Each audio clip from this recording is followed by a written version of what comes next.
scary. Like, I Yeah. hope this works. I hope this works. Actually, we are live, Josh. Yes, great. Awesome. Well, I see that it says we're live, but I don't have any. I can't see anybody in the. Hello, Oh, PhotoPills. are you Rafael Navarro kidding here. me? I'm here with Josh Cripps today. Welcome to another masterclass. And today we're going to have fun learning from Josh how to make the most of our telephoto lenses, right? To shoot amazing landscape images, isn't it, Josh? Is Yes, that right? I have a few surprises. Maybe. Wow, I I love mean, surprises.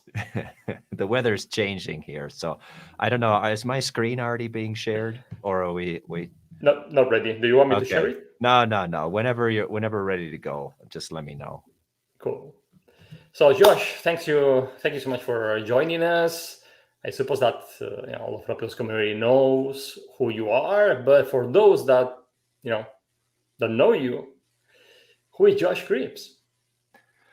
Well, I am just a lucky guy that I found photography like, geez, 15 years ago almost now.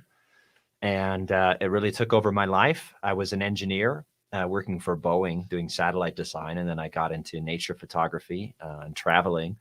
And I just had this, like, this is something that I want to do. And so I started pursuing photography. I left my job at Boeing, and I've been full time as a landscape photographer now for the last 9 years, almost 10 years once 2021 is over. It's crazy. I live in absolutely stunningly beautiful Mammoth Lakes, California. Rafa has actually stayed at my house here like 4 years ago when he was doing his world tour for PhotoPills. And Yeah, that trip, I have to say, Rafa, that trip really actually changed my life. Because before that, I never really thought much about specifically intentionally including the moon hmm, in my photographs. And we did a class together, a 1 day seminar, and I talked about landscape photography in general, and you talked about planning the moon and planning and yeah, shooting moon sets. And we went out and we shot at Mono Lake and we did Milky Way stuff. It was really fun. But that class opened my eyes to how cool and interesting it can be to photograph the moon. And so that's really become almost an obsession of mine since then, is planning out these really long lens moon where you have the moon aligned with something really interesting. And that helped me 2 years ago when there was a solar eclipse in yeah, UAE.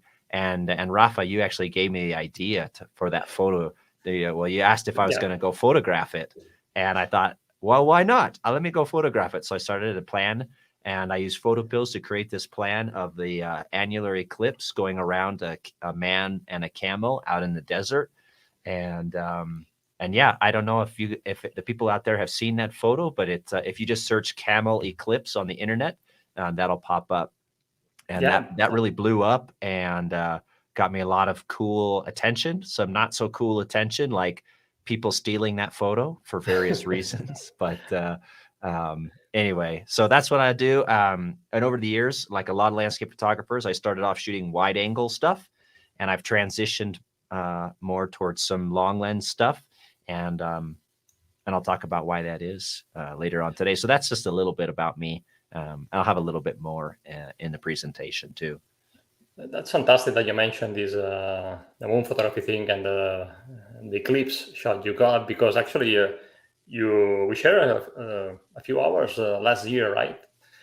You taught us, show us all the process, and you want to watch it. You have it in our YouTube channel.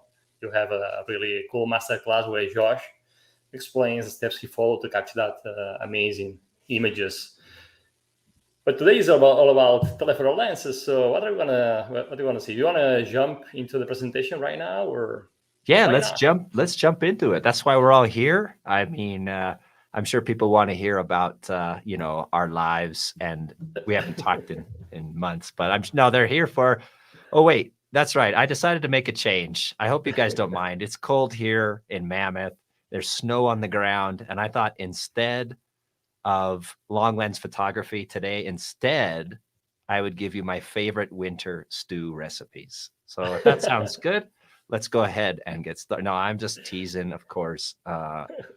Today we're going to be talking about what I think are 7 really powerful secrets to help you create outstanding telephoto landscapes.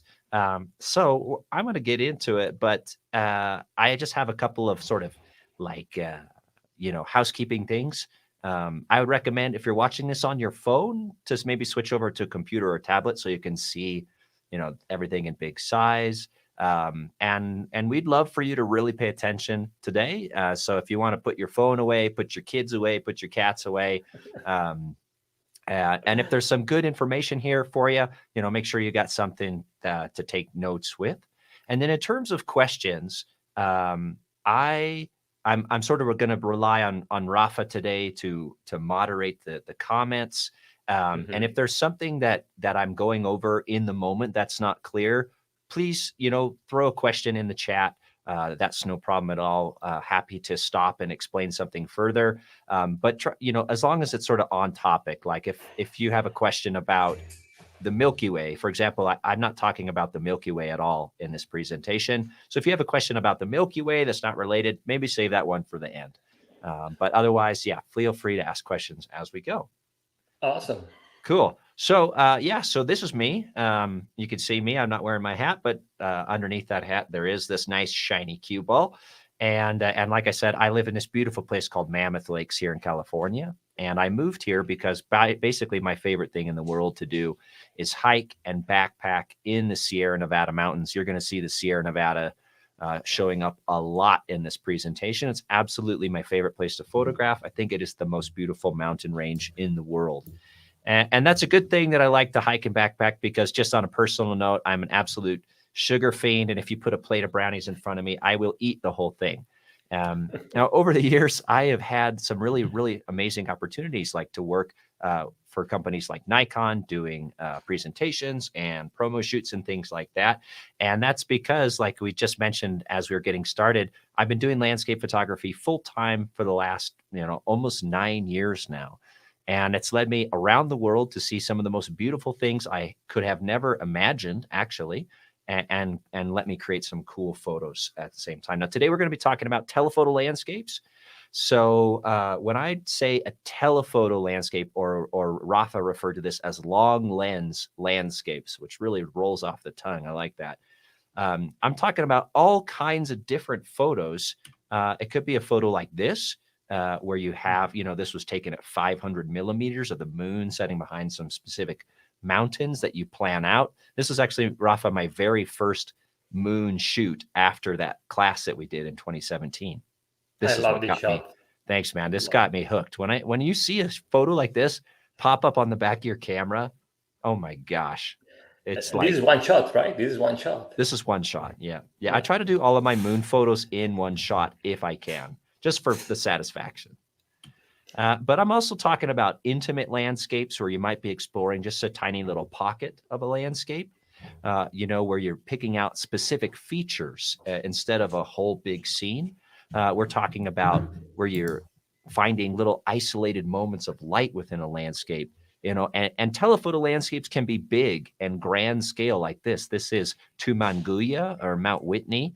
This is the highest peak in the contiguous U.S., just about 2 hours down the road from where I live now. So it can be you can shoot huge, beautiful, grand landscapes with a telephoto, but you can also shoot these very small, intimate, almost abstract scenes like these salt crystals in Death Valley. This is maybe a 3-inch wide section.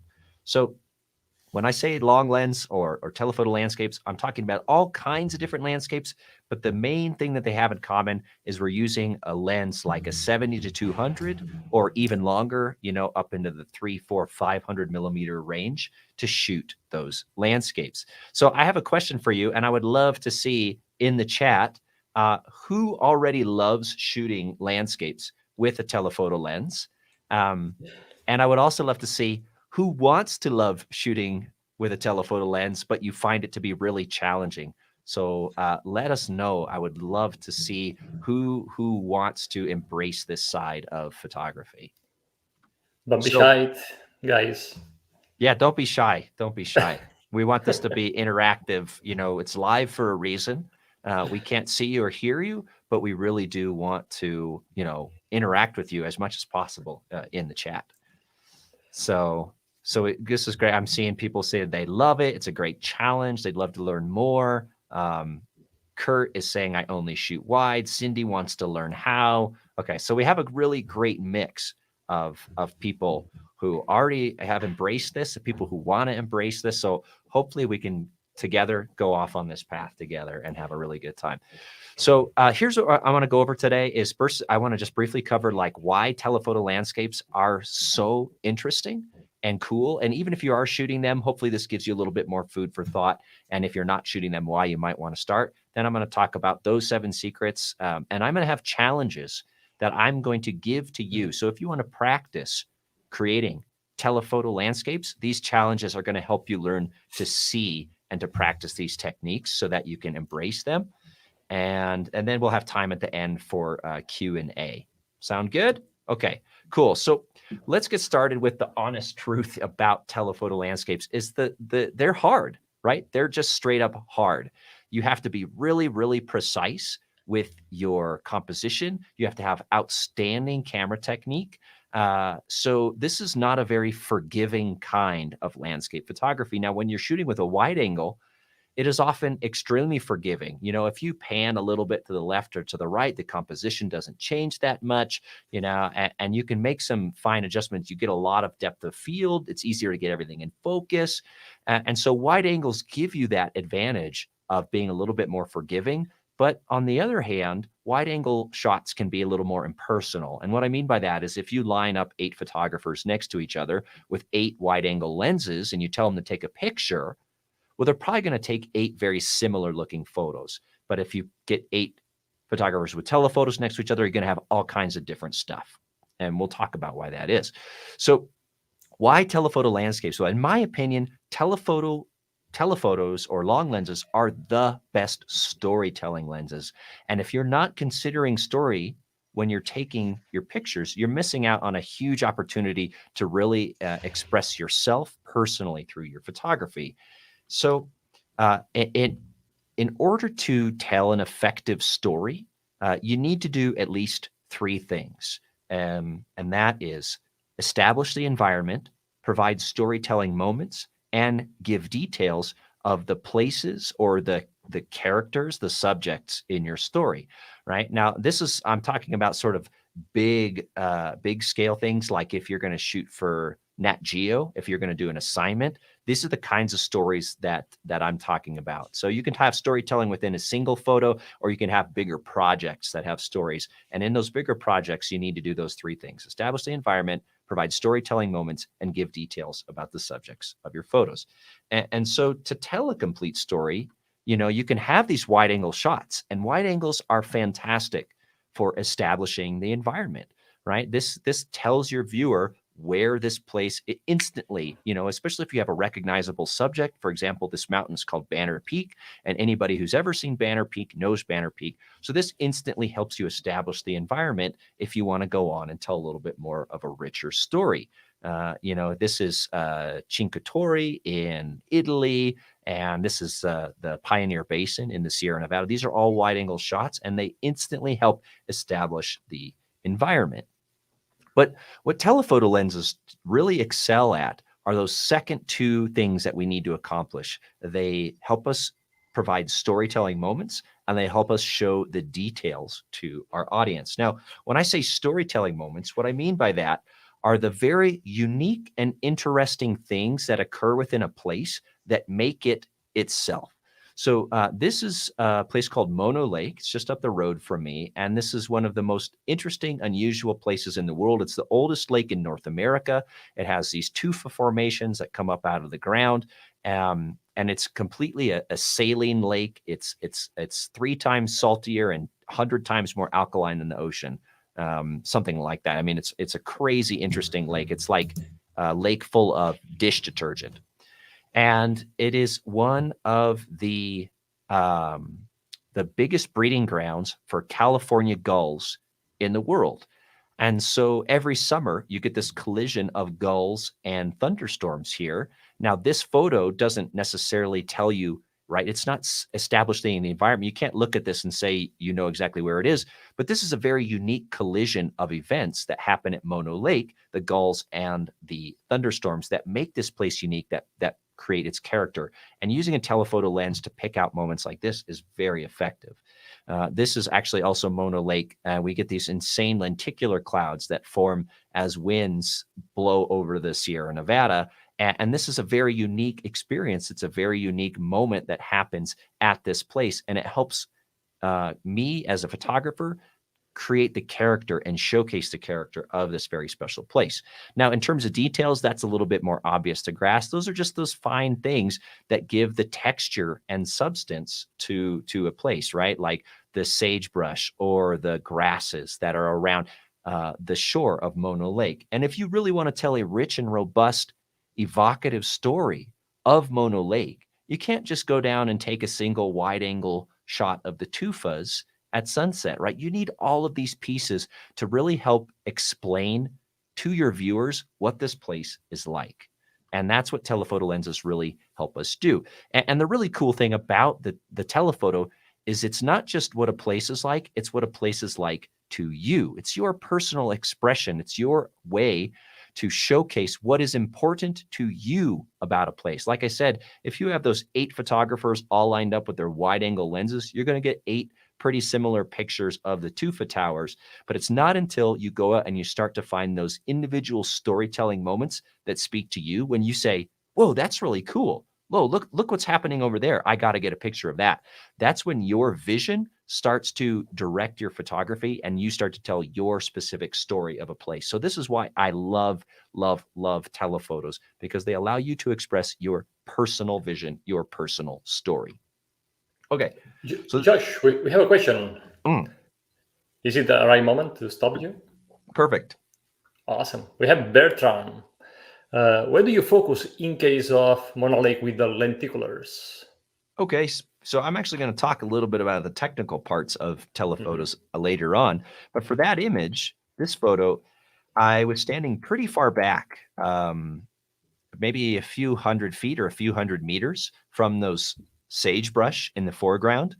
And so I focused on those sagebrush, and I was at f/16, as I recall, and I had a 10-stop filter on the lens. Now, focusing and depth of field with telephotos is a lot trickier than with wide angles. And I'll talk a little bit about that towards the end. But yeah, for this one, I was standing quite a ways back, zoomed in. And so, anything below the bottom of the frame there was probably starting to drift out of focus. Awesome. Thank you. You bet. Okay. So here we go. Secret number 1 to creating outstanding telephoto landscapes is, first of all, you have to train your brain.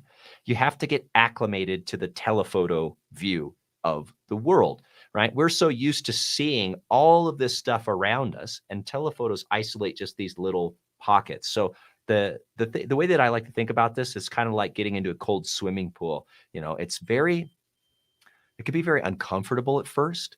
But after a while, when you get used to it, it feels very natural. And the truth is that you, as a photographer, you see the world through the lens that is on your camera.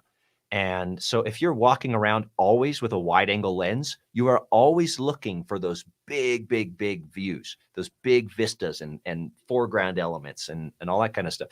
Whereas if you start to walk around with your telephoto lens, I guarantee you're going to start to look at the world through, these smaller little vignettes. And you just have to train yourself. There's no other way around it. Just train yourself. So for example, here is a photo taken at Milford Sound. And I don't know if anybody has been there, but it's one of the most stunningly beautiful places in the world.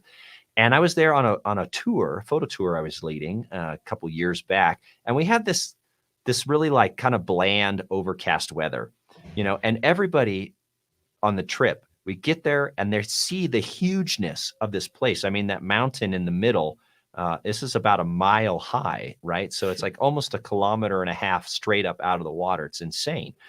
And everybody's looking at this and they're thinking, I have to shoot wide angle. And we really hope that the sun is going to pop out. We're going to get this epic sunset, right? So their brains are so short-circuited to only see the world in this wide angle view. And I said, okay, here's what we're going to do instead.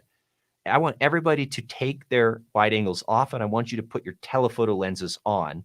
And I want you to just look and pick out the little tiny vignettes that are going around, because everyone was kind of disappointed, right? They're like, I don't think the light's going to pop. I think we should go back to the hotel. Let's get an early dinner. Let's get some coffee, whatever. I said, no, sorry. I'm going to force you to stand out here in the rain, but I'm going to ask you to put your telephoto lenses on. And as soon as they did, as soon as everybody had that 70 to 200 lens on, they realized, oh my gosh, actually look what's happening over here with the clouds billowing off of the mountains, or look what's happening in the background with the clouds and that waterfall, or look at the way the clouds are swirling and dancing around the tip of this mountain here called Mitre Peak. And sure enough, the photos, when you start to train your brain to look for these small scenes, become very evocative, and these little scenes pop out at you that you never even noticed before. Or here's another shot from New Zealand, a place called Bennett's Bluff. It's another wide angle. You're like, look at all these beautiful glaciated mountains. But really what caught my eye that particular morning was these stripes of sunlight going across Lake Wakatipu. And so by getting rid of my wide angle and zooming in with my telephoto, I was able to see a scene that wasn't obvious before, that I think made a really compelling photograph. So you really just have to train your brain. And this is where my first challenge for you comes in, which is the next 5 times you go out to take photographs, I want you to only bring your telephoto lens. Don't even bring the wide angle. Just put the 70 to 200 or whatever your telephoto is, put that on your camera and just go out with that and start to train yourself to look for these more small scenes. Okay, secret number 2 that goes hand in hand with secret number 1 is, how do you know what to look for in the first place? Well, it turns out there's I'm going to have 4 or 5 different scenes that I personally think work really, really well for telephoto lenses. And this is what I'm going to ask you guys to look for when you go out with your telephoto. So the best scenes for long lenses, for telephoto lenses, is any kind of scene that has a little bit of mystery to it, that forces your viewer to ask the question, what's going on here? I don't quite understand what I'm seeing. That's going to help them engage with the photo and draw them in. For example, here's a photo that I took in the Dolomites in Italy. Now you have a reflection, right? This is a lake, I'll tell you that much. But what the heck, why doesn't the background show up in the reflection, right? A lot of people have seen this photo and have accused me of photoshopping it, because what's in the top of the photo isn't reflected in the bottom of the photo. And it's created a conversation, and people are wondering, what? I don't get it. Why? I thought reflections were supposed to match, but this doesn't match. What's really going on here? Well, the truth is, this is the scene. This is a wider angle shot, and it's just a trick of geometry.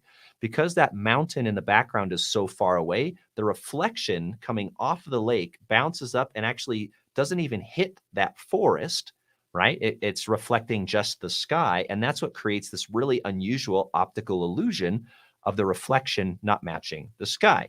Or this is actually a photo from the exact same lake. This is a single exposure. It's not a double exposure. How is this possible? What's going on here? Well, it's, again, just because this small scale scene is creating this really interesting sense of mystery about what the overall scene is like, and it helps engage the viewer because of that. So anybody have any idea what this is? I'd love to see in the chat if you got an idea what this might be. No, it's not taffy. It's not candy. What's that? It's cotton candy. Any guesses? Is there a delay on this, Rafa? All right, well, I just go on. I guess people don't have any guesses. These are lenticular clouds, right? And if I take a shot like this, I mean, these are pretty cool clouds. So, okay, just a little bit of a delay, it looks like. So yeah, we got clouds, mist rolling over hills, snow. And so if you take a photo like this, it's instantly obvious what this is. And these are very cool clouds. I mean, they're awesome. And I think this is a decent image of itself. But when you have a photo like this, it really forces people to ask the question, what's going on here? And so scenes that have that little bit of mystery are awesome for telephotos. This is just another quick example from New Zealand. This X marks the spot kind of moment, right? and it's a canyon, the Fox Glacier Canyon, as shot from Lake Matheson in New Zealand. But instead of giving people that instant, obvious idea of what's going on, it's maybe forcing you to look a little bit closer and see what's happening within the frame. So look for mystery, scenes that have mystery. Telephotos are also outstanding for creating shots that are caricatures of their landscapes. And what I mean by that is if you have a specific thing that is really calling to you in a scene, you can use your telephoto to fill your frame with just that scene and really emphasize just that one specific thing. So, for example, this is Lake Matheson, that same morning, actually, as the canyon shot. And you can see off to the right-hand side and off the left-hand side that you have all of this flax. That's that like leafy plant, and then all of these trees, and the lake level was super high, so it was flooded. And I love the way that there was no banks, no soil whatsoever, right? The water level is completely covering up all the way up to the foliage. And I really wanted to make a caricature of that to give my viewers a sense of that was what is important in that moment to me. And so by using my telephoto, instead of taking a wide angle shot of everything, I can zoom in on just that one tiny part that best exemplifies what is cool about the moment to me. Or if you're in a landscape like this and you're walking around, you're saying, wow, it's so cool. You have all of these lone trees, all of these individual oak trees scattered throughout this landscape. Well, this sort of wider angle shot doesn't showcase that, but I can use a telephoto and get myself into the right position to demonstrate, this is a landscape full of these lone individual trees. So I'm using my telephoto to figure out what is the most important characteristic of this landscape to me. And now I'm going to emphasize it through by zooming in or changing my composition with the telephoto. This is Zabriskie, 20 Mule Team Canyon in Death Valley, a very cool place. But if I really want to say to my viewer, what's cool about this is all of the overlapping patterns and colors. Maybe it hurts my photo a little bit to include the sky or to include that wash in the foreground. So I can use a telephoto lens to make a caricature of this landscape and zoom in on just the most interesting, most important parts of what's calling to me. So caricatures are a great thing to look for with telephotos. Possibly the most obvious thing, though, to look for when you're shooting telephoto landscapes are compare and contrast scenes where you have two subjects that are different in some way, and you're using the telephoto to kind of line them up and create this juxtaposition.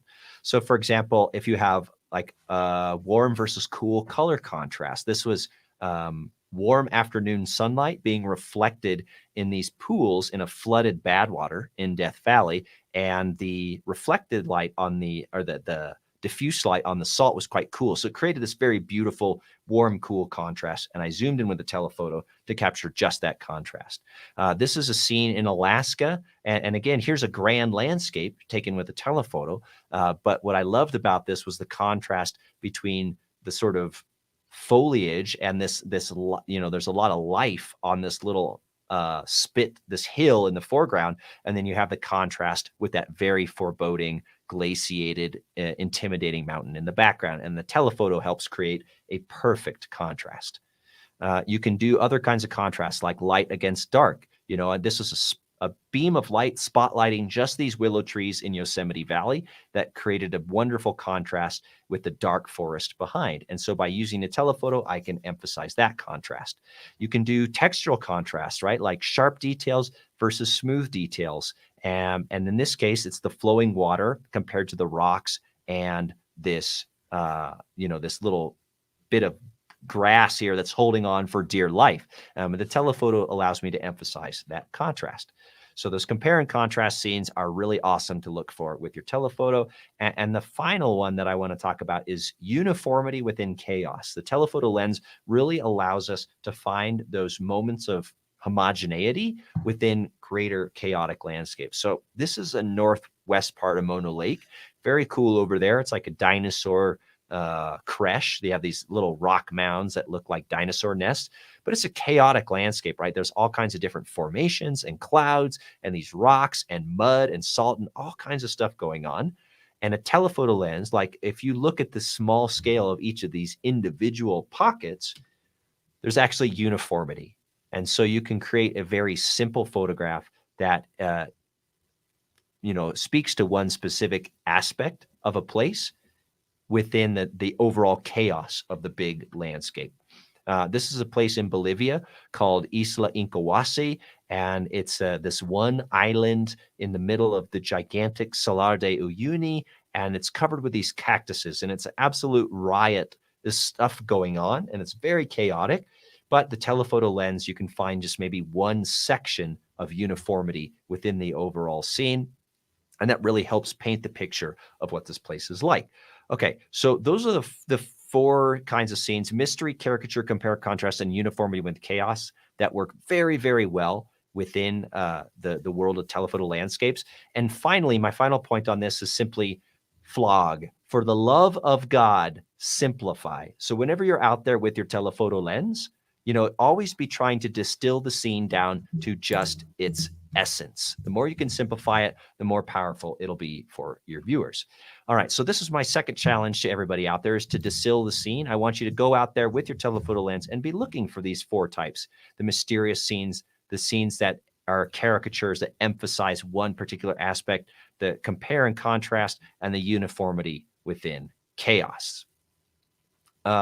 So I see a question there from Mark Schmidt. He says, in the wide angle versus tele comparisons, what lengths for each did you generally use? A huge variety, to be honest with you. Some of those were taken at, the wide angles might have been anywhere between 14 to say 50 millimeters. And then the telephoto scenes might be anywhere between 70 and 200, generally speaking. So obviously there's not like a hard and fast black and white, this is a wide angle, this is a telephoto. But those are the sort of rough ends of the scale that I'm talking about. Okay, secret number 3 of creating outstanding telephoto landscapes is depth. So depth, right? We live in this 3D world, but our photographs force it into a 2D medium. And if you want your viewers to feel engaged and immersed in your photographs, you want to try to bring that depth back as much as you can. So wide angle, this is shot at 14 millimeters. They have this huge advantage in terms of creating depth in a photo because they bring the foreground right up to you as a photographer, and it makes it feel like your viewer can reach out and touch it. And so like this photo automatically has a foreground, a midground, a background. It has all of this flow, and it feels very deep. Compare that to this photo, which is a telephoto shot, I think at 200 millimeters of Mitre Peak in New Zealand. Notice how flat this feels. This feels just completely 2-dimensional, right? And it's because we've lost that sense of depth. And this happens a lot with telephoto landscapes. So how can we bring our depth back to the telephotos? Well, you want to be thinking in terms of layers and planes, right? So when you're shooting wide angle compositions, you have flow and leading lines. And this is an example of that. So this is a wide angle shot, about 16 millimeter equivalent. And you have this foreground element of this reflection, and you have the leading line of this creek pulling your eye to the background element. So you have this flow and these leading lines that create the depth. But when it comes to telephoto landscapes, we don't really have that. And so instead, I want you to be thinking about layers and planes. And here's what I mean by that. Instead of trying to necessarily connect all of the elements of your landscape through, say, a leading line, I want you to just look at them as individual layers. So your foreground might be layer 1, your background might be layer 2, and the sky or the moon or something might be layer 3. And so when you start to look at the landscape in terms of layers and aligning those layers, that's when your telephotos begin to bring that depth back. Here you can see this is a shot from the Dolomites, 4 or actually 5 with the sky, very distinct layers, and that layering helps add depth to the scene. And in this photograph, there's basically 3 layers. You have the rocks, the trees in the shade, and then the trees that are getting lit in the background to help create that depth. Here is a photo from New Zealand, and we've got a waterfall on one layer. We've got these mountains on layers 2 and 3, and then you've got the snow-capped mountains on another layer in the background. And by aligning all of those layers, that's allowing me to create that depth in the photograph. So here we have a couple of layers of fog An atmosphere is awesome to help you create layers when you're shooting telephotos. Here's a scene that has 2 layers in it, right? My friend Sarah in the foreground and Lone Pine Peak, this big mountain in the background. 2 separate layers that I'm aligning using my telephoto composition. Just a few more examples of how you can use layering, a front layer and a back layer. So notice all of those ones that I just showed you, how they compare in terms of depth to this photograph, which it feels very flat, right? And the reason is, now you can, I'm sure you can tell, it has no layers to it, right? The sky, kind of, it's a separate layer, but since it's roughly the same color as the mountain, it doesn't really stand out. So this photo feels 2-dimensional because it has no layering to it. So that is my first recommendation for adding depth, is try to find those layers and align them. Now you might be asking, but what if your subject that you're shooting with your telephoto landscape is all in the same plane? If there aren't any separate layers, how do I add depth then? Well, in that case, it's all about overlapping, repeating elements or using light and shadow. And here's what I mean by that. So in this particular case, there's not like a foreground layer, a midground layer, and then a sky layer in this photo. These are all kind of in the same plane, but these overlapping, repeating elements really help create that depth within the photograph. Here's another example. There's not a bunch of separate layers, but by utilizing overlapping, repeating elements, the photo feels like it has depth. Here, sand dunes, the same idea, overlapping, repeating elements. Now, when it comes to scenes that maybe don't have overlapping, repeating elements, you want to be using light and shadow to help create that depth. This is a shot at 150 millimeters. It feels very flat, right? But 20 minutes later, the sun popped out from behind the clouds. Same exact scene, same exact composition, but the light is now painting across the landscape, bringing that depth out. Here is a scene with not a lot of individual unique layers, but because of the light and shadow, created by the trunks of the trees, it's creating that separation, it's creating that depth. Here is a photo that is about as 2-dimensional as it gets, looking straight down on these ripples. I mean, these ripples are less than a centimeter tall, right? So why does the photo feel like it has depth? Because it's utilizing light and shadow to create that dimensionality within the photo. So those are my big tips for adding layers or adding depth to your telephoto landscapes. Look for layers, overlapping, repeating patterns, and light and shadows. Now, so the challenge that I have for you to practice idea is basically go out and find some layers and then practice moving your body around to align them, right? So like this, for example, I want you to go out and find a scene maybe with a mountain in the background and some rocks in the foreground that you can put somebody on, and just move yourself around with your telephoto and see how that aligning those 2 layers creates that depth within your photograph. Josh, one question about the last photo you showed. Why did you decide to cut the human figure, living half in the mountain, half in the sky? It's a composition rule, or just it? Not necessarily. So in this particular case, you have to make a decision, I'd say, between having her head completely in the sky or having her head completely within the mountain. What you definitely don't want to do is have her head and the line of the mountain right at the same. So that's just another one of those things that when you create it's not a silhouette, but when the figure silhouettes against something, it pops out more. And when they align, it feels very, it just feels off. And so that's something to play with. I do have another photo, I have self-portrait actually of me, where I'm completely within the mountain, right? And in this particular case, it was less of a conscious decision and more the fact that where I was standing, that's just where her body was. Like if I moved back I couldn't move back, I couldn't move around that much. And so that's just the way that it lined up. Now you can adjust her position if you move up and down, right? Cool. And I just knew that I didn't want her head to align with the skyline of the mountain. And so I think also too, it helps tell the importance of the two subjects, right? Like if she's below the mountain, you're subtly indicating that, you know, this is like maybe a big mountain, little person.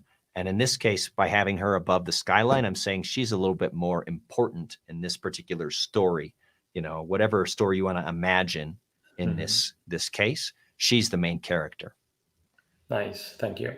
You bet. Okay. Any other quick questions before we go on to? We have two questions. One from Peter Curley. Do you ever shoot panels or just singles? Yeah, I love shooting panos with my telephoto. In fact, a number of these, even though they don't look like it, this is a crop from a pano.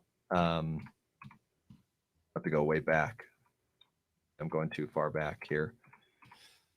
But the answer is yes. I love shooting panos. I think telephotos are actually a great one to shoot panos. Now, the sad thing, I have to say, I think it's a little bit sad that years ago, like one of my biggest pieces of advice that I would give people on photo tours and workshops was to shoot vertically.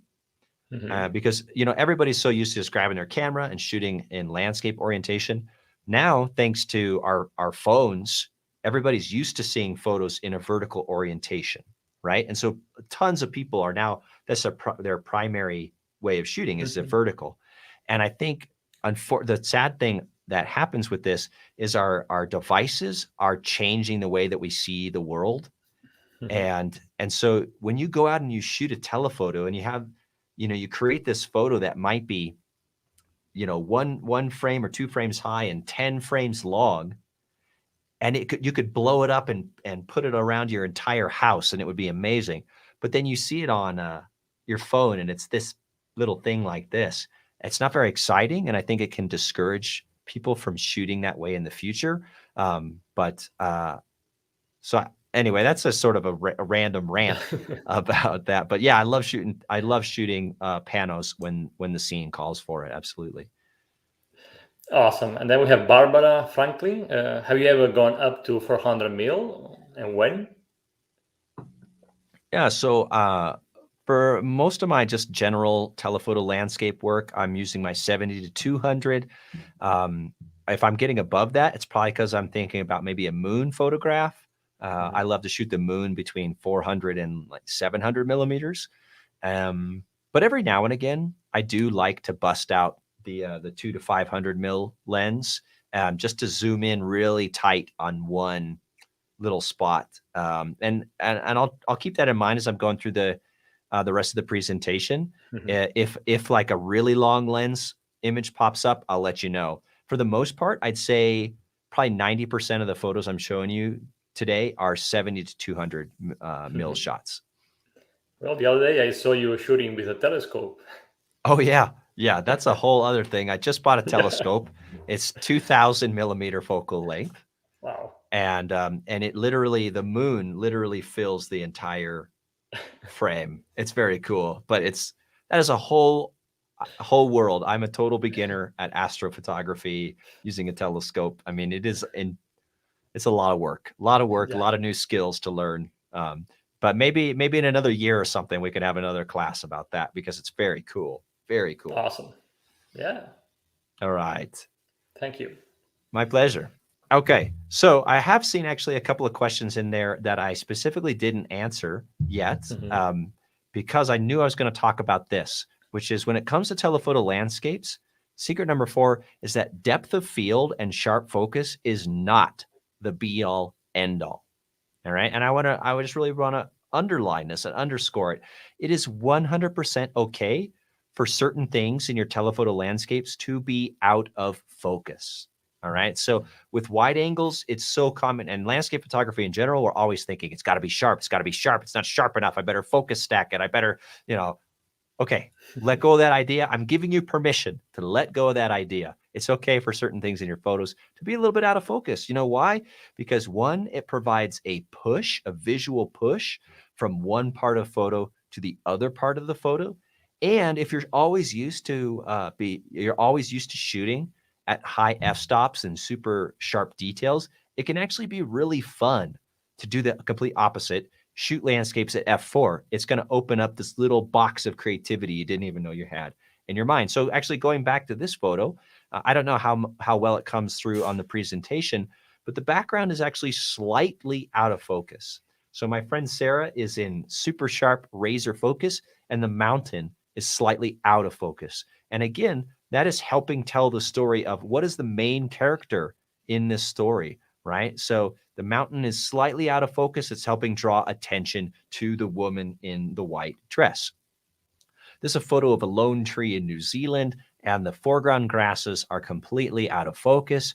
Doesn't matter. I don't need you to look at the foreground grasses necessarily. I like them to provide some context for the landscape, but I really want to push your attention to that tree.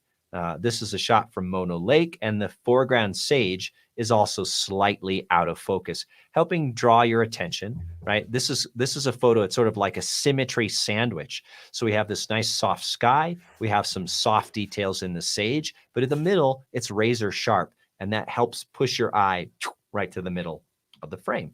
You know, here's a photo where I got down low, and I think I was shooting at f4 for this quite deliberately, because I wanted these foreground grasses to be very soft, you know, and again, what technique am I using here to add depth to my photo? Layering. So I've got a layer of foreground grasses, but because they're out of focus, they're helping push your eye to that huge mountain in the background. Or here, you know, the main subject is this guanaco, but the volcano provides the sense of environment, but it's slightly out of focus so that I ensure your eye stays on the animal. This is a photo from Utah, and I think I shot this at f4 actually. So the cottonwood trees are really sharp. The background is slightly soft, and these foreground grasses again are slightly soft, and that helps push your eye to the main thing that I want you to look at. Now, could you shoot all of these photos with everything in super sharp focus? Yeah, you could. You could try that and see how you like it. But like I said, sometimes it's fun to try something different, and it's nice to be able to provide that little visual push. So, yeah, as I just indicated, what if you do want everything sharp?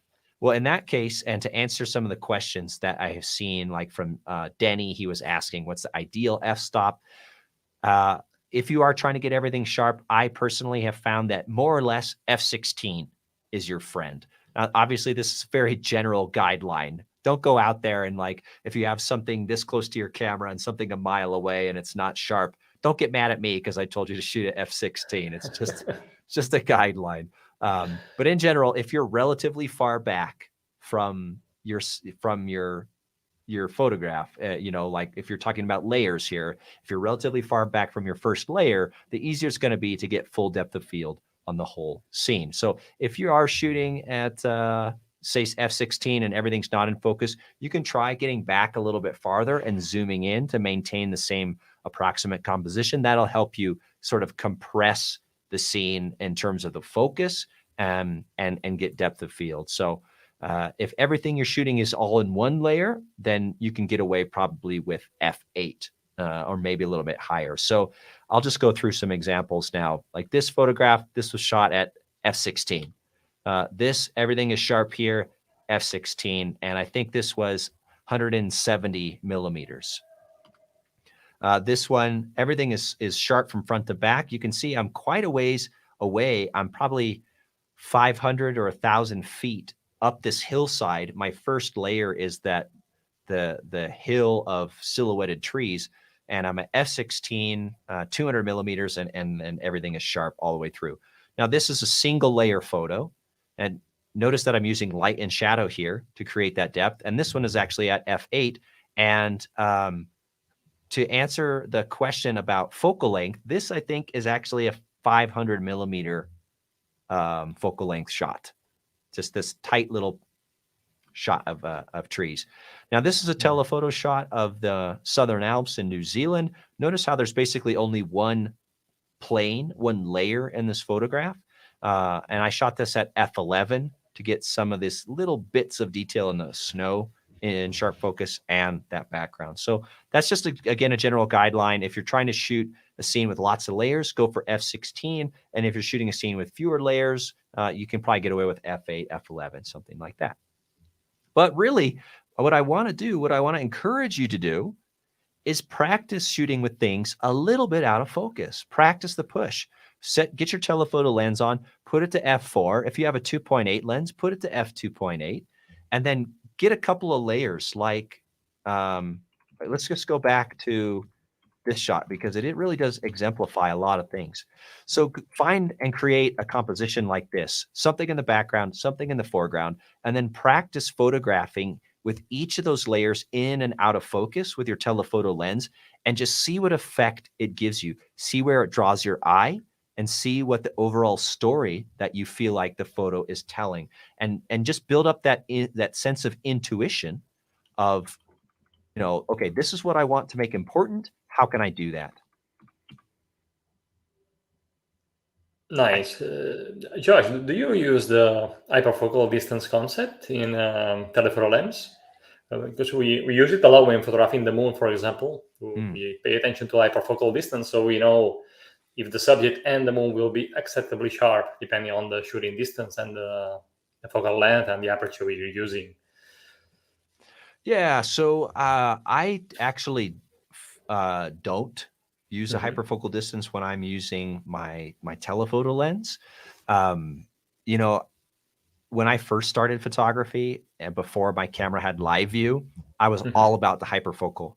And I had, for every single lens and every single focal length, I had those formulas memorized, and I knew exactly where to dial my focus and how far to stand from my foreground and blah, blah, blah. And I have to admit, I've maybe gotten a little bit lazy or gotten a little bit away from that because of live view and the fact that if you're on a tripod, you can now zoom in and check manually if everything is in super sharp focus or not.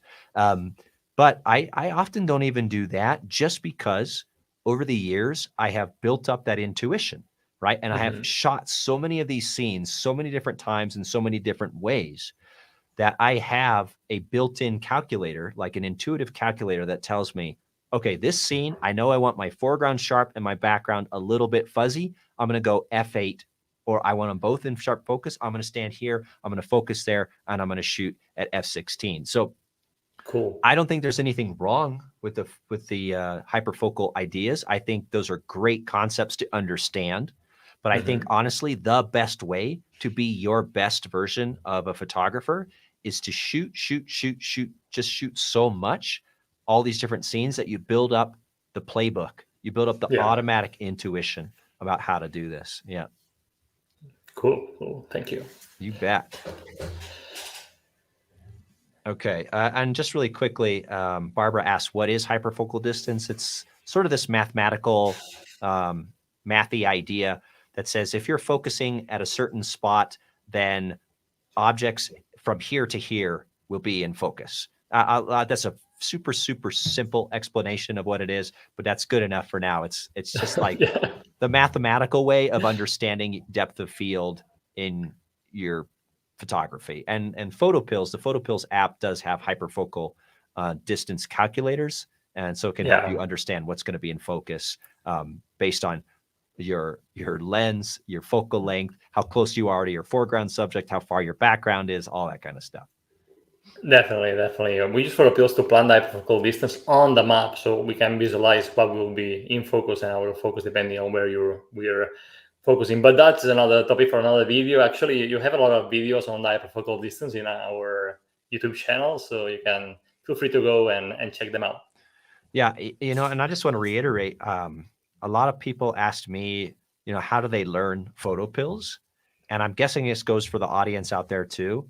And not a lot of people realize, Rafa, the resources that you guys have on your website, on your YouTube channel. You have in-depth tutorials of every function in the app, all the different features, but you also have the practical guidelines, right? Like, it's not just here's how to use the planner tool in depth. It's here's how to use the planner tool to line your Milky Way or plan a moonshot, right? So you in the app, you guys don't be shy to check out, the academy, the PhotoPills Academy. Is that the right word, or is it the PhotoPills University? I forget what you guys call it. But the website, the YouTube channel, amazing resources for learning this stuff. Okay. Cool. Let's move on to the next secret. we're going to start talking about a little bit about composition. And with telephoto lenses, I think one of the easiest and most effective compositional ideas that you can learn is what I like to call visual tension and juxtaposition. And so you have seen this, whether you realize it or not. You have seen this compositional technique about 100 times already in my presentation. And this is simply where you divide your frame up into a tic-tac-toe board, and you have two subjects, and you put them on opposing diagonal intersection points. Okay. And the reason that I call this visual tension is because it pulls your eye back and forth between those two subjects. Notice how when you look at this photo, there's a lot of space, but where does your eye go? It goes between me as a self-portrait, between me and the mountain, right? And it just bounces back and forth. There's this pull between those two spots. So that's what I call visual tension. And then, of course, obviously the juxtaposition is like we talked about earlier, the compare and the contrast scenes. So if you have never shot with telephoto lenses before and you don't know where to start in composition, start here. Super easy, super powerful. Divide your frame up into a tic-tac-toe board and put your subjects on these opposite diagonals. So here you can see again, boom, boom. Here you can see again from the guanaco to the right-hand part of the volcano, visual tension. From Sarah to the mountain, visual tension. From the man and the camel to the eclipse, opposite opposing diagonals across the frame. These two, the trees versus the mountains in the background, opposite opposing diagonals, right? Compare and contrast. Mountains and moon, opposite opposing diagonals. Or if you even have a subject, or a photograph, I should say, that just has one subject, you don't have anything to compare it to, that's fine. You can still use the same idea. Boom, just throw your subject on one of those intersection points, and it becomes very easy and very powerful compositional idea. So this is my challenge to everybody out there. For this one, I want you to go out and play tic-tac-toe, okay? Just create that intersection points and put your two subjects on there. All right, now continuing on with the theme of a telephoto composition, the next really big idea that I use personally, and I use this one all the time, the first one, I swear, and I know that sounds really simple, you guys, and it looks just like the rule of thirds, but I use that all the time in my photos, so pay attention to the rest of this presentation. You're going to see it pop up over and over, opposite opposing diagonals. It's super powerful. The next technique in terms of composition that I use personally the most for my telephotos is what I call symmetry and balance. So like we talked about earlier, when I said, for the love of God, simplify, you want to fill your frame with the essence of your shot, whatever the most important thing about that is, right? You're really trying to make this caricature of a landscape. Then to refine that composition, balance the important visual elements symmetrically with other important elements. And this can be anything like peaks or pinnacles or intersections or inflection points, whatever has strong visual weight within the photograph. So let me give you a couple of examples here. Now, you'll notice none of these photos that I'm about to show you, or at least very few of them, utilize that visual tension, opposite and opposing diagonals idea.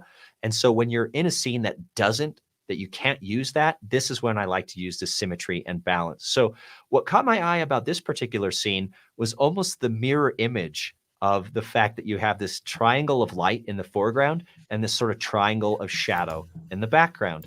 And if you look how I compose this, I hope these little lines come through okay on the presentation, but you can see that the distance between the shadow and the top of the frame is roughly equal to the distance between the light and the bottom of the frame. The triangle of light exits the frame on the right-hand side. It pinches down to a point, and that's where it exits the frame. And on the left, it pinches down to a point, and that's where it exits the frame. On the left-hand side, this amount of sunlight is roughly equal to that amount of sunlight. So I'm just trying to balance and symmetrize, that is really a word, all these different points throughout the frame. Let me give you another example. Here is a telephoto waterfall shot of Stirling Falls in New Zealand. Now, let's see if we can find the points of symmetry that make this photo work. So the distance between this strong visual aspect of the, there's my mouse, the water falling here in the top of the frame is about the same between the bottom of the shadowy block and the bottom. From this strong point of the top of this little rock to the left is about the same distance as to this equivalent sort of point over here on the right. Now with this shot from New Zealand, you can see I have a very strong inflection point right here where the ridge line changes direction between the foreground ridge and the background ridge. And I have a similar inflection point over here on the right-hand side. So these are points of strong visual importance, and I just balance them evenly across the frame. Here's a shot of Lone Pine Peak and Tumanguya Mount Whitney, and you'll see that how are the two mountains placed within the frame? They're placed symmetrically left and right. Now, what about the vertical alignment of this composition? Well, the amount of cloud at the bottom is roughly equal to the amount of cloud at the top. So I'm not trying to do any crazy compositional rocket science here. I'm just figuring out what are the most important visual elements, the peaks, the pinnacles, the ridge lines, the inflection points, the cloud layers. How can I make them symmetric within the frame? Here's a very sort of abstract shot of the temperate rainforest in New Zealand. And the symmetry here is simply between the left-hand side and the right-hand side, where the forest curves out and curves back. That's an inflection point. It's just roughly symmetric across the frame. So I'm sure you can see now, if I show you a photo like this, I'm not actually going to bring up the little arrows to show you the symmetry, but you can see where they are, right? I have a strong tree over here on the right. That's basically the same distance in from this strong tree over here on the left. And that's how I balanced my composition horizontally in this particular case. And here again, I have this really simple sand dune shot, but you'll notice that top to bottom, the amount of space between the top dune and the top of the frame is roughly equivalent to the amount of space between the bottom dune and the bottom of the frame. Here is a pano. This is a stitched pano. I think it was 9 photographs for that question. Who can see the symmetry here, right? The top of the mountain to the left-hand side of the frame is the same. It's almost exactly the same as from the moon to the right-hand side of the frame. So that's how I'm using symmetry in this particular case. So the challenge, this is a little bit of a trickier challenge for you guys, is to hone your sense of symmetry and balance. What I'd like you to do is start by finding a single layer like this, like a scene that just has a single layer, and creating that symmetry side to side. So you can see that, I balance this mountain with this mountain over here on the left. So that's a single layer symmetric thing. Now, the real tricky part, and this is where this challenge gets super interesting and super informative and educational, is if you can have 2 layers and each of those 2 layers has balance points, can you make both symmetric? And the way you do that is by moving yourself side to side and panning your camera side to side. So here's what I mean. Notice how this mountain exits the frame roughly the same distance edge in from the edge as this mountain exits the frame. That's the symmetry on those guys. And then I have symmetry where the peak here, right, is roughly the same distance edge in from the edge as the waterfall is. So how do you make these things that are fixed in space, how do you manipulate their symmetry? Well, it's by you move yourself left and right, and you pan your camera left and right. And by doing that, you can create the layers in your photograph. You can get them to move with what's called parallax. And that's how you can create symmetric alignment, not just with one layer, but with both layers. So go out there, try to find a 2-layer composition and just move yourself side to side and pan your camera back and forth to see how that parallax shifts. Again, to build that intuition of how you can create symmetry in your photograph. Okay, and the final secret, unless there's Steve, yeah, actually that's a great question, Steve, is I try to do it in camera as much as possible. Most of the photos that I've showed you here today are the full frame. But yeah, if I get back and I realize that I've made a mistake in terms of my balance, I'll do a crop, sure, yeah. But mostly I try to do it in camera just because it's good practice, right? It's good practice for your eye. It's good practice for your brain. All right, the final secret that I have for you today in terms of how to create killer telephoto landscapes is do not be afraid of the sun. And more specifically, don't be afraid of sunlight. All right. Now, landscape photographers, we are so addicted to sunrise and sunsets. You know, it's like magic hour or nothing. Am I right? But with telephotos, it opens up a whole new world of light that we can shoot in. And the reason for that is generally speaking, with a telephoto, we're looking at much smaller scale scenes.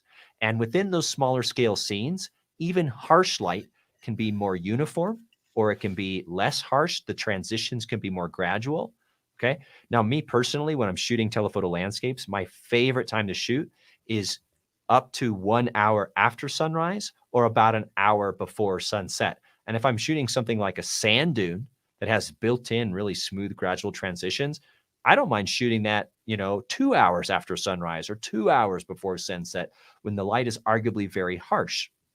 And the reason that I like to shoot at this time, the 1 hour after sunrise, 1 hour before sunset, is because it's my favorite kind of light to shoot in, which is where you have light interacting with the landscape. So, for example, this is a photo of bristlecone pines in the White Mountains here in California. And this was taken, I think, about 2 hours after the sunrise. But these trees are right off the dirt road. A car drove by. All this dust billowed up into the trees, and these beautiful beams of light came down. Now, this is a photo that you absolutely could not take at sunrise. But 2 hours after sunrise, it exists, and it exists in a telephoto. The wide angle scene, oh, the light was so harsh and backlit and really tough to shoot. But this one, man, just beautiful. It stood out. This was 2 hours, 2.5 hours before sunset, shooting sand dunes and big, beautiful, puffy monsoon clouds. And again, look, we're getting the interaction between the light and the landscape. This was full sun. I mean, this was like 2 in the afternoon one day, backlighting this rabbit brush and this sage over at Mono Lake. But that light on the telephoto scale zoomed way in, especially with the background diffuse, right? And again, practice the push, right? I deliberately made the background out of focus to push your eye to the foreground, and it softens that really harsh light, and it actually makes the colors pop.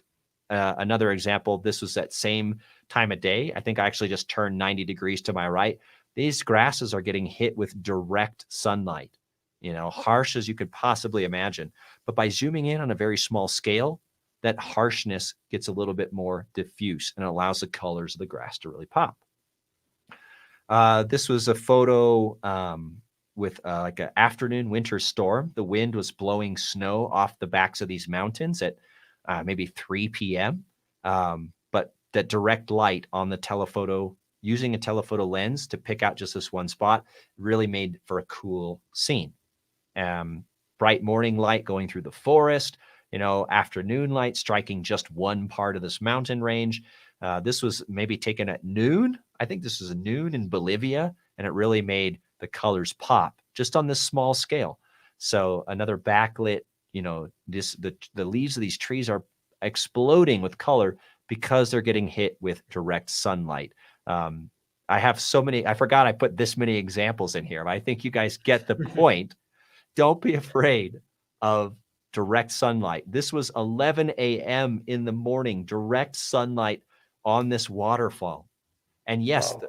On the overall scene, gosh, the light was really harsh. The shadows were just brutal on the rocks and the trees.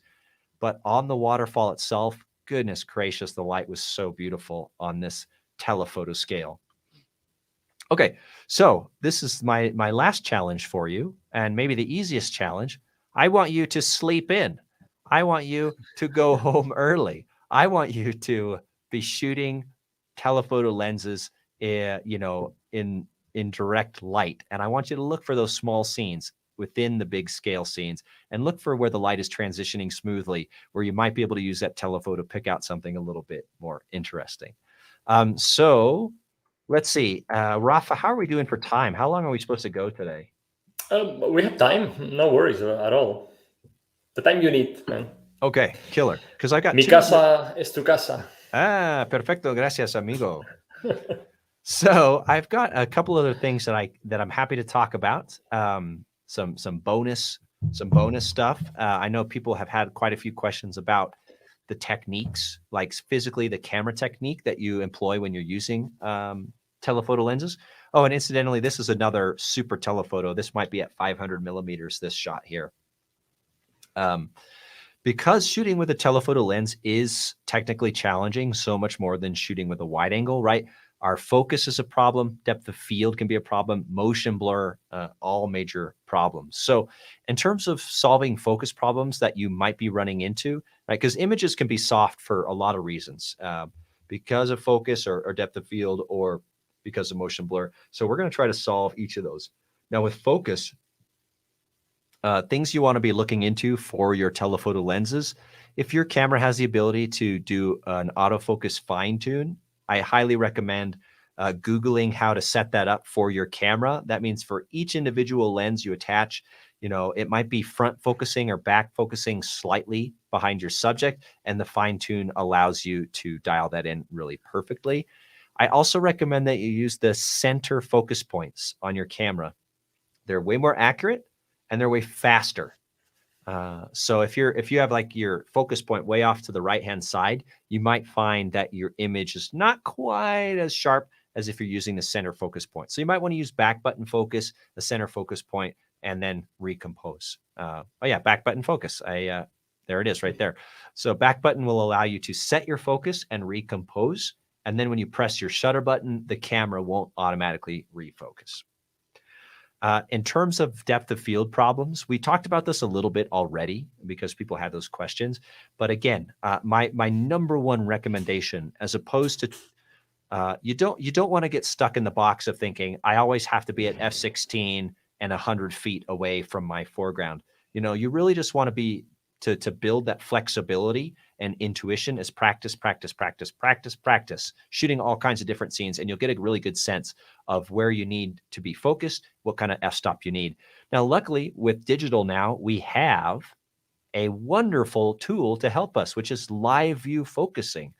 And if you are on a tripod, and I love shooting handheld because it's very flexible, but if you're trying to build these skills, I really recommend a tripod just because it gets a lot of the handshake, it gets a lot of the uncertainty out of there. So plop your camera on the tripod and use your live view, because your live view will show you if your photo is in focus or not. So you can actually very meticulously dial in, oh, my background's a little bit out of focus. Let me try a deeper depth of field, or let me try pushing my focus a little bit farther to see if my foreground stays in focus or not. Now, if you're a Canon user, when you're doing live view and you're zoomed in, you have to press the depth of field preview button in order to actually see the effect of the aperture on your photos. But Nikon users, when you go to live view, it automatically shows you the aperture, the depth of field that you're going to get. I'm not sure about Sony actually, but doesn't hurt to press the depth of field preview button on your camera just to see what happens. Now, if you absolutely can't get everything in focus that you want to get in focus, you can try to just move back. The farther back you move, the closer it pushes your foreground and your background layer, relatively speaking, making it easier to get in focus. Now, in terms of getting really sharp quality results, that's a whole other ballgame, because you can have something in focus, you can have really good depth of field, and you can still get really crappy detail and quality results for a lot of other reasons, like motion shake. So I highly recommend that you use a really beefy tripod whenever you're shooting telephotos, something that is built to hold your camera and your lens safely. And you want to make sure that you're using the tripod collar. So when you're shooting telephoto landscapes, don't mount your camera on the tripod here, because you have this huge, heavy cantilevered weight. So your telephoto lens should have a collar. And if it doesn't have a collar, I highly recommend you get one, because that allows you to mount your camera and a tripod at the balance point. So it's a lot more stable. All right. Let's see what else for telephoto stuff. I recommend absolutely use a remote, use mirror up. or exposure delay mode, and that will help eliminate the slap, right? When you take a picture, your camera mirror slaps up unless you're shooting mirrorless, right? And that slap will cause this sort of movement within your lens. So the mirror up lets your mirror go up, and then the vibrations die out, and then you can take a picture, so you get really nice sharp shots. I also recommend, they a lot of people will tell you when you're shooting on a tripod, turn your vibration reduction or your image stabilization off. Now, if you're shooting really long lens stuff, 200 millimeters, 400 millimeters, 500 millimeters, turn it back on. That will help eliminate all the little micro shakes that come into your photograph. And sometimes I even like to put if it's like a windy day or something and I've got my 500 mil lens extended out, I'll put a bag of rice on the end of just to help absorb some extra of that, damp out that vibration. Okay, let's see. What else have we got in here? This is just a quick image of my setup. So I've got, these heavy duty tripods, and these are my two favorite telephoto lenses, 70 to 200 millimeter and a 200 to 500 millimeter. And I'm a Nikon shooter. So this is my D850 and my Z7. And in terms of continuing on this idea of getting sharp results when you're shooting on a tripod, I recommend using a fast shutter. So a 20th of a second at a minimum. The faster is better. I mean, honestly, try to get up to 100th of a second or 200th of a second if you can. That'll really help. Slower, ironically, is also better. And the reason that I say that is every camera and lens combo has this harmonic frequency, a resonant frequency, and that's like usually between like half a second and or between an eighth of a second and 1 second. And if you're shooting in that shutter speed range, that sets up a vibration that can amplify in the camera. And so you want to be shooting faster than that or slower than that. So if you do like a long exposure, as long as your tripod is really stable and your camera's really locked off tight, and you shoot a 5-second exposure, that gives enough time for any vibrations that from you pushing the camera or the mirror or whatever to kind of die out. All right. So you may need to increase your ISO if you want to go fast. Now, there's also something that I want to talk about. If you start to shoot really long telephotos, like 400, 500 millimeters, you're going to start to see atmospheric effects. And that's just the different pockets of air that are at different temperatures in the atmosphere, and they cause a lensing effect. And you'll see it when you look through a really long telephoto lens. You'll see your subject doing this. And unfortunately, well, on a first level, there's not a lot you can do about it. You just kind of have to deal with it. You can, if you really want to get technical, you can take like hundreds of photos and then stack them up and average them in post-processing later. And that gets rid of that atmospheric effect, but it's a heck of a lot of work. So I just want you to be aware of that. Okay. And now a lot of the photos that I've been showing you today are more intimate, right? Just like part of a landscape or an abstract photo. And I want to make it clear that you actually still can shoot grand landscapes, big, broad vistas, and beautiful, awe-inspiring landscapes with telephoto lenses. Absolutely. And the main thing that I would recommend you think about is all of the secrets, these 7 secrets that we talked about today, still apply. It's not like, oh, now I have to learn a whole new set of how to photograph grand landscapes. No, you use the same ideas. You can notice how in this photograph, I'm using symmetry here for my composition, right? Like this hill on the right, boom, and this hill on the left, they are symmetric about the frame. The amount of water on the bottom, the amount of sky on the top, like simple same ideas of how to compose, how to create depth and layering. And when you use these same ideas, it doesn't matter whether you're shooting micro scale sand crystals or whether you're shooting big, broad, grand landscapes. It's gonna work for you to great effect. So that is the official end of my presentation. I want to thank everybody out there for paying attention and for being here today. It's always a lot of fun to interact with the community. Huge thanks to Rafa and PhotoPills for putting this on.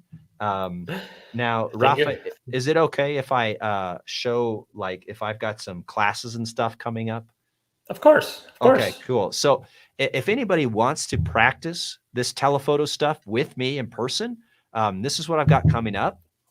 I've got some Death Valley and Alabama Hills tours, a conference in Death Valley in January. I'm doing actually a full moon workshop in Lake Superior next August. I've got New Zealand, fingers crossed, October 2022. We're still waiting to hear from the New Zealand government on that. And of course, I have some online tutorials and courses on my website. Now, I was going to mention something that I'm doing with Rafa next year, but I wasn't sure if he's ready to announce it yet. So, Of course, please feel free to do it. okay, great. So next May and early June is a PhotoPills camp in Spain, in Menorca, in the Mediterranean, and we are going to be doing a week of the craziest photography you guys have ever done. But that's coming up, and that's going to be super exciting. So anyway, if you ever want to practice any of your long lens photography, your telephoto photography with me in person or with Rafa, you can check out my website. I got everything listed there.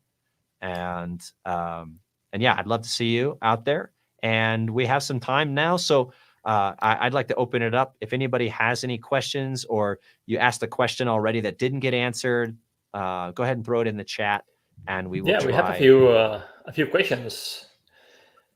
So we have here Antonio Melone. Do you use ND and polarizer filters? Short answer is yes. Yes. Yes, I do. My favorite filters: 10-stop ND filter, 6-stop ND filter, circular polarizer. So I love NDs for creating or showcasing a sense of motion and energy in a photograph. And even with a telephoto lens, you can use an ND filter. Just again, you want to make sure you have a really good tripod and your camera's really locked off. If you're going to be shooting long exposures, say it like, let me see if I can go back and find one of these really quickly. Way back, way back, way back. Almost there. Almost there. Here it is. There we go. Where did storytelling moments? Oh gosh. Well, it's actually the background photo for this slide. I think this was like oh gosh, I want to say this was a 2-minute exposure at 200 millimeters. So yeah, this is 120 seconds with a 10-stop filter, as I recall. And you'll see that the grasses in the foreground, the sage in the foreground, it's sharp. It's plenty sharp.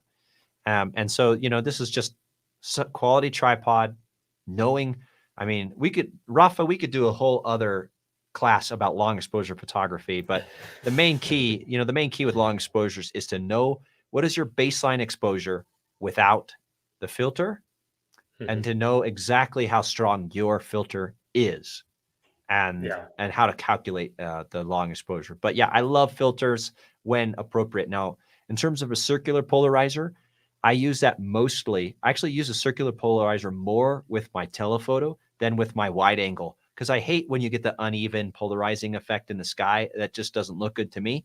That being said, whenever I'm in the forest, whenever I'm shooting lakes, rivers, streams, or trees, polarizer, love it. Makes the colors pop. I mean, it's just amazing. It's like a magic trick. Awesome. Then we have here Shanak, which he asks something similar. When you're shooting in direct harsh light, do you use an ND filter?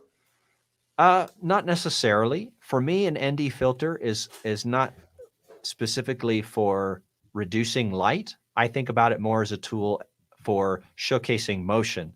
So if I'm shooting in harsh light and there's motion that I want to showcase, yeah, absolutely, I will use an ND filter. But if I'm just shooting in harsh light and there's nothing moving, then for me, there's no reason to use an ND filter. There might be a reason to use a polarizer, like to bring out some colors if you're shooting, say, fall foliage, something like that. But yeah, for me, the ND filters are about motion more so than about quality of light. Okay, thank you. We have William Fields. Do you ever use focus stacking? Almost never, actually. Yeah. Nice. Yeah, I might not be getting the sharpest possible results that other photographers are getting by focus stacking and focal blending and doing all that stuff. It just seems like a lot of extra work to me. Now that's ironic that I say that because I just got into this telescope thing, which is like an insane over the top amount of work of stacking and fine detail resolution. But yeah, I have found that for the scenes that I personally like to shoot, that I don't necessarily need focus stacking. If I'm shooting wide angle, I can get sufficient depth of field. And if I'm shooting telephoto, I'm either standing far enough back that I can get everything in focus, like at f/16, or I'm doing something deliberately out of focus to create, that eye pushing effect to my primary subject. Cool. Thank you. Then we have Danny Osil. What determines your metering mode? Sorry, could you repeat that one? What determines your metering mode? Yeah. So I don't think that there's a wrong or right metering mode. It's just whatever works best for you. For most people, I recommend using matrix or evaluative because I think it's the most intuitive, right? It kind of looks at the whole scene and it tries to balance your exposure right in the middle of the histogram. But for a long time, I used spot metering on the sky because I knew that the sky was tended to be 3 or 4 stops brighter than my foreground. And so I would meter on the sky and I would look to make sure my meter was on the bright end of the scale. And you can do highlight metering if that's something you like. If, for example, you use highlight, and I don't know that every camera has it. The Nikon certainly have highlight metering. But if you say want to limit the brightest parts of your frame, you can use highlight metering and make sure that you dial, say, maybe your exposure so that your meter is only up to a certain point, so that you're not going to blow anything out.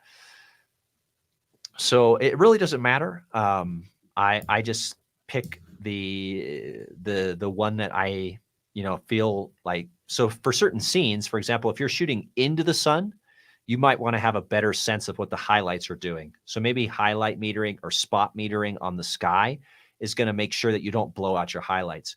If you're shooting in a scene where the light is very even, then maybe evaluative allows you to get a really clean, good exposure really quickly. So it kind of depends on your personal preference, kind of depends on the scene. But in any case, I highly recommend that after you take a photo, you look at the histogram on playback, right? Now, our cameras these days have so many great tools like preview histograms that almost make metering obsolete. But a preview histogram is still just a preview. And the best way is to look at your playback histogram. Actually, after you've taken the shot, look at the playback histogram. Make sure you don't have any big spikes of clip shadows or big spikes of blown out highlights. And then you can adjust your exposure really quickly and easily from there to fine tune your exposure. Awesome. Thank you so much. We have a few questions left. We have Kathy O'Donnell. Does soft mean not sharp focus? Yes, exactly. That's exactly right. Then Peter Halum. How many of your images today were shot handheld? A rough idea. I would say that with the telephoto ones, probably between 50 and 70%. Yeah. So nice. I like shooting telephotos handheld because it's freeing. A lot of times when I'm out shooting, I'll have my wide angle on a tripod set up on a composition that I've meticulously dialed in. And then I keep my telephoto. So there's a compromise here, right? Between maybe image quality and flexibility. And the thing that I love about telephotos, which I mentioned at the very beginning of the presentation, is it's a storytelling lens. And storytelling is only as good as the person telling it. It's only as good as your vision, right? And so I love having the freedom to shoot my telephoto handheld so that whenever I see a little storytelling moment or a little vignette or little detail that catches my eye, I can just boom, get it. Oh, there's gulls flying overhead. Oh, okay, cool. Oh, the moon is passing right behind the clouds. So that's why I like to be handheld for my telephoto. Now, if I'm really trying to dial in a very specific composition with high technique and high levels of detail, yeah, of course, I will use a tripod. But yeah, I would say for the most part, I'm shooting my telephoto handheld. Nice, thank you. Then we have Brian Little. How often do you use bracketing? Almost never. Maybe 1% of my photos, if that. Now, partly that's just because like how good digital sensors are now. I'm shooting with a Nikon D850 and a Nikon Z7, and man, the dynamic range they capture, it's out of control. It's so good. So, unless I am like sometimes like the most common for me with bracketing is if I'm shooting into the sun and there are clouds in the sky. Because the clouds can very, very easily get blown out around their edges, especially if they're close to the sun. The sun itself, I don't care if it gets blown out. Like you can't control the sun. It's so bright. But yeah, so if I'm trying to get detail in the clouds, I might bracket 1 or 2 shots just to make sure I've got that. But other than that, my approach, generally speaking, is expose the image as bright as possible until you start blowing out your highlights, and then just stop there, and then you can recover the shadows in post. And I mean, it's amazing if you go out, like you can recover 5 stops of lost shadows in Lightroom, and depending on your camera, they usually look pretty okay. So yeah, I don't personally do a ton of bracketing, but in those rare situations when I absolutely need it, yeah, sure. Cool. And then we have Michael Hen. When AF fine-tune a zoom lens, how many lenses should be used? Oh man, now that's a really good question. And I have to admit, I'm not an expert on the technical details of AF fine tune, but what I would recommend would be to test it at the focal lengths that you use most frequently. So me personally, and I think I would guess probably 90% of photographers fall into this, is we use our zoom lenses at the limits of the range, right? Like where I use my 70 to 200, I use it at 70 and I use it at 200. I'm almost never at like 92 millimeters. There are certain focal lengths that probably 70, around 130 to 150 and 200. That's where I love to use that lens. I love composing at those focal lengths. So I would check it at those ones, and make sure that it's good at whatever ones you use the most, because that's where you're going to be happiest to get the best results, right? Cool. Then we have Raymond Frickelman. With high pixel cameras and AI sharpening, can you crop a wide lens photo to same effect as telephoto? I mean, you can try, but I don't think you're going to get the same result as just.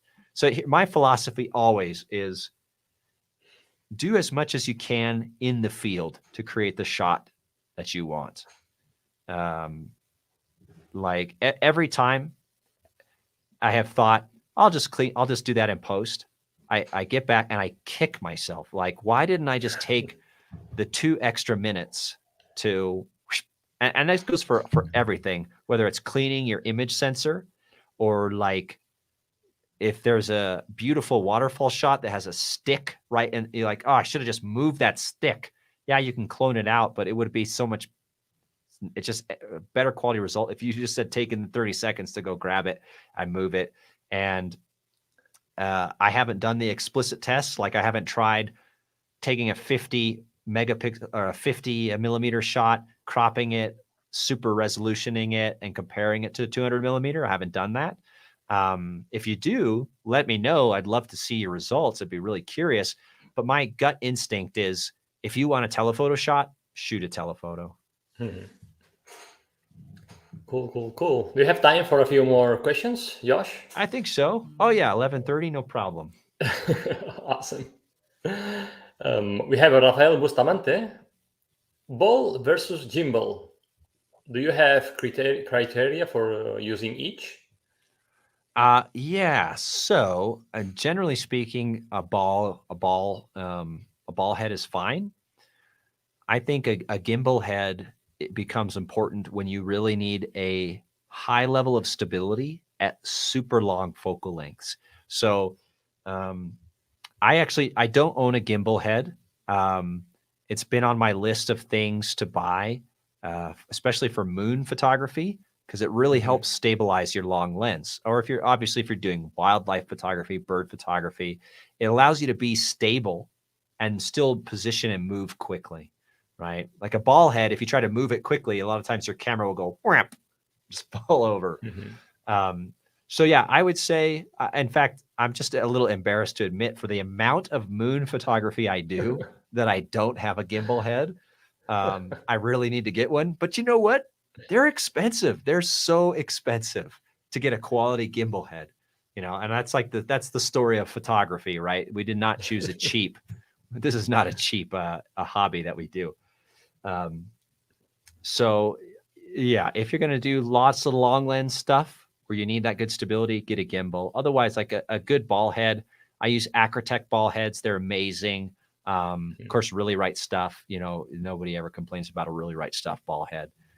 So I would say ball heads are a little more user friendly and flexible overall. But for that very specific application, you can't beat having a gimbal.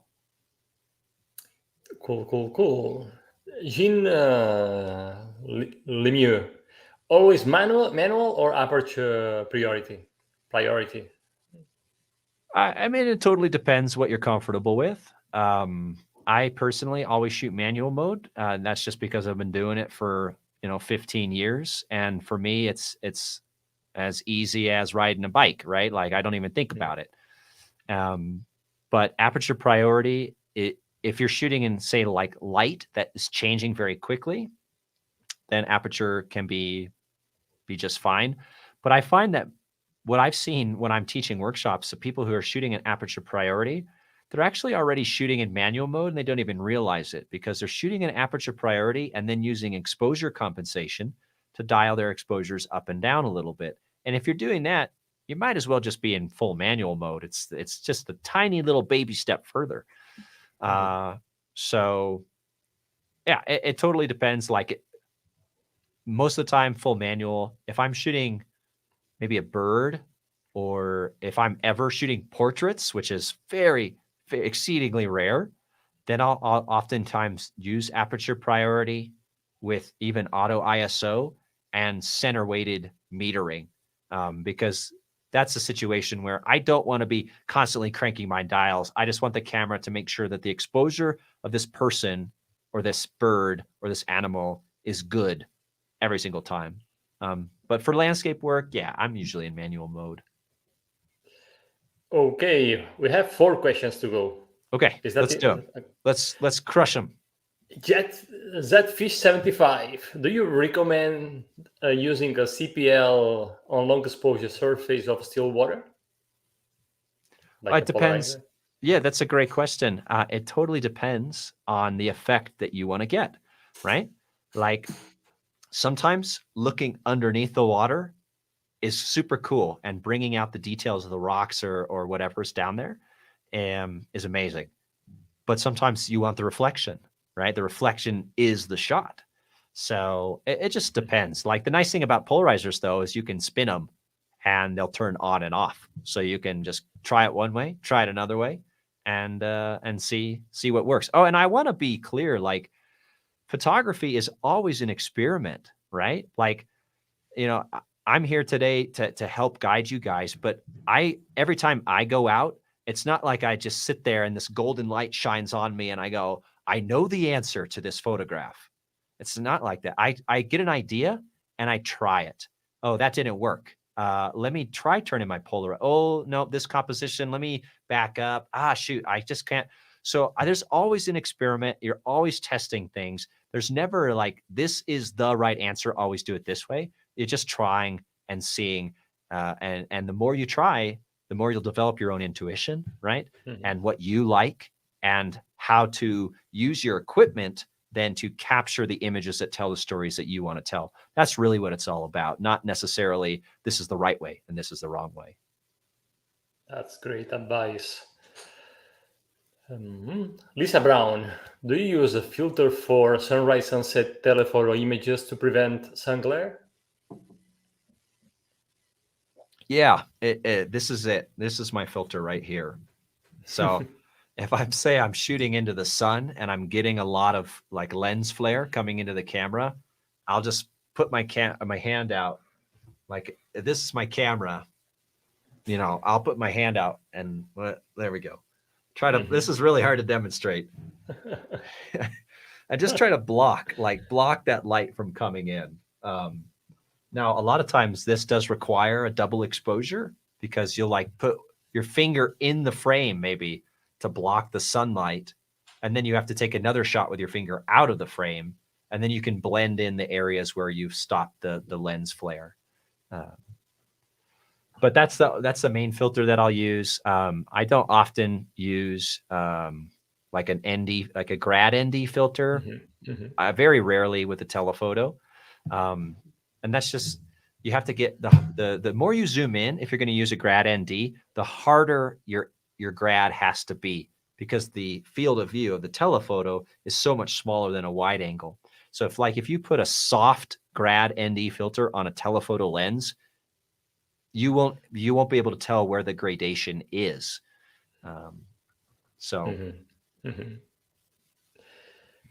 Okay.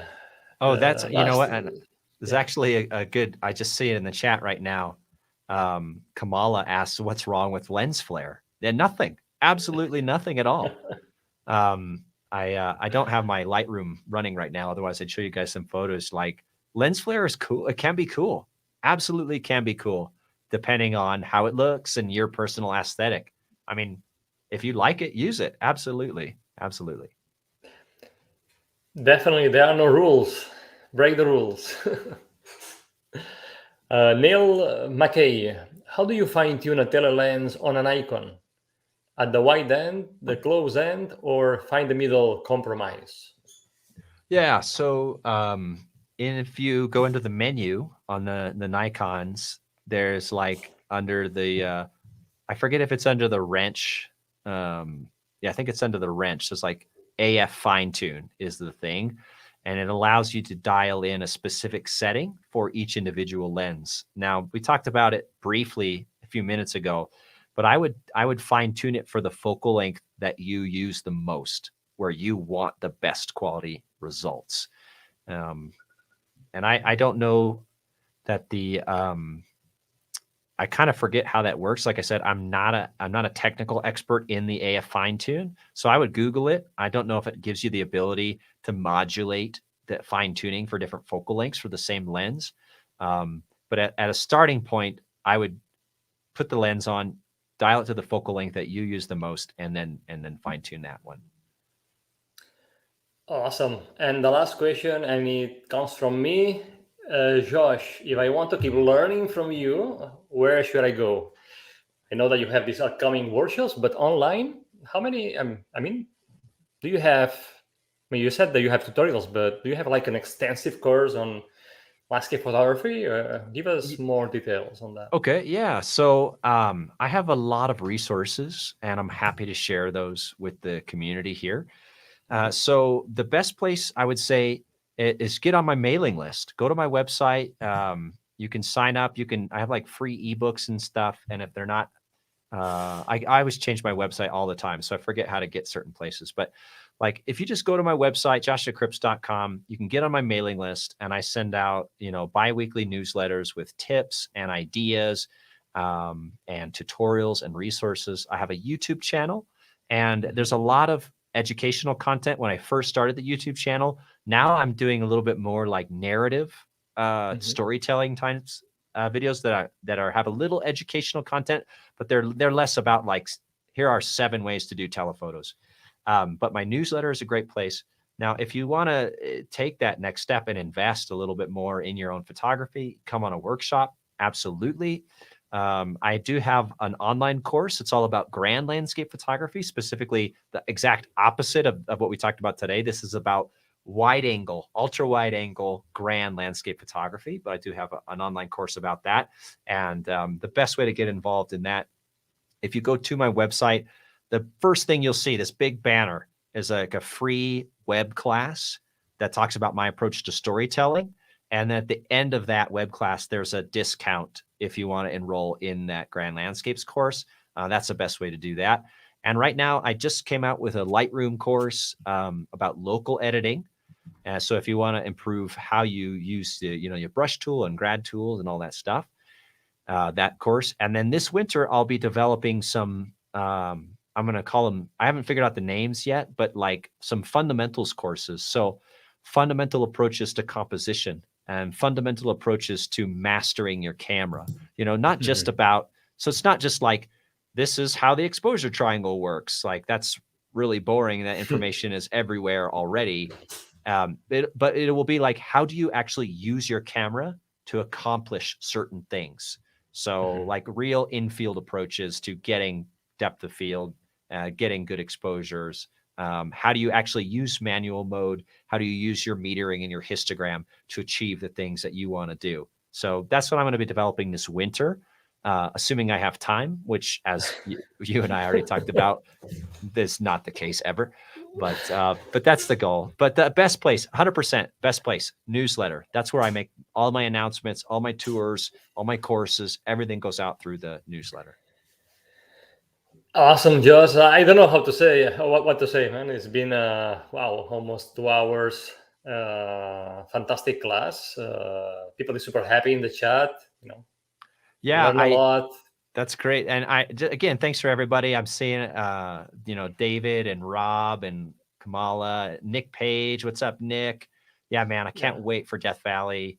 PJ and Bertram and everybody who's still here. Dave, Raphael, the other Raphael, Neil. So just thanks. I really appreciate you guys sticking around. I love talking about photography, so it's cool to interact with the community. And obviously, Rafa, huge thanks to you for the invite to be here, man. No, thank you for joining us and being so generous, sharing your skills and knowledge, like the way you are and the way you do, which is crystal clear and super, super engaging. So thank you so much for being here on the show. My pleasure, man. Absolutely my pleasure. Looking forward to the next one. Yeah. Last final words before we say goodbye? Any? Oh, yeah.